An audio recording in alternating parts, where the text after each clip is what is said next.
ছবিগৃহত কেছটো নগেন বহুদিনৰ মূৰত অসমীয়া চিনেমা চাবলৈ ছবিগৃহত ভিৰ বহুদিনৰ মূৰত অসমীয়া চিনেমা চাবলৈ পুনৰ ভিৰ ছবিগৃহত ধনজিৎ দাস পৰিচালিত কেছটো নগেন চিনেমাখনে এতিয়া অসমীয়া ছবিপ্ৰেমীৰ মাজত ব্যাপক চৰ্চা লাভ কৰিছে দেশৰ শেহতীয়া পৰিস্থিতিৰ বাবে পূৰ্ব নিৰ্ধাৰিত সূচীতকৈ কিছু পলমকৈ 9 মেত কেছটো নগেনে শুভমুক্তি লাভ কৰে ছবিগৃহত মুক্তিৰ দিনাই ছবিগৃহত দেখা গ'ল দৰ্শকৰ ভিৰ বহু চিনেমাগৃহ হাউচফুল হৈ পৰে বাস্তৱৰ কাহিনীৰে কেছটো নগেন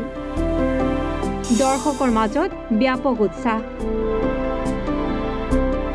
ধনৰ প্ৰলোভন দি বৰ্তমান সমাজত একাংশ লোকে কৰি যোৱা প্ৰবঞ্চনা ভণ্টামীৰ বাস্তৱ কাহিনী লৈ নিৰ্মাণ কৰা হৈছে কেছটো নগেন চিনেমাখন জমাধন 2-3 গুণ কৰি দিয়াৰ সপোন দেখুৱাই লুটিনিয়া সকলৰ কাহিনীৰে ছবি কেছটো নগেন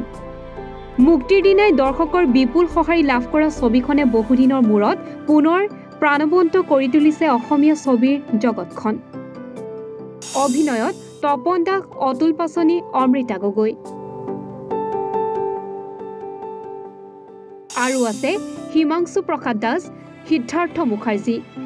কেছটো নগেনৰ কাহিনীয়ে চুই গৈছে সৰ্বস্তৰ সমাজখনক প্ৰবঞ্চকৰ জালত পৰি ধনী মানুহ যিদৰে প্ৰবঞ্চনাৰ বলি হৈছে একেদৰে দুখীয়া জনতায়ো গোটা ৰখা 2 এটকা জমা থৈ প্ৰবঞ্চিত হৈছে অভিনেতা তপন দাস অতুল পাচনি অমৃতা গগৈ হিমাংশু প্ৰসাদ দাস সিদ্ধাৰ্থ মুখাৰ্জী আদিৰ অভিনয়ে সকলোকে দিব নতুন সোৱাদ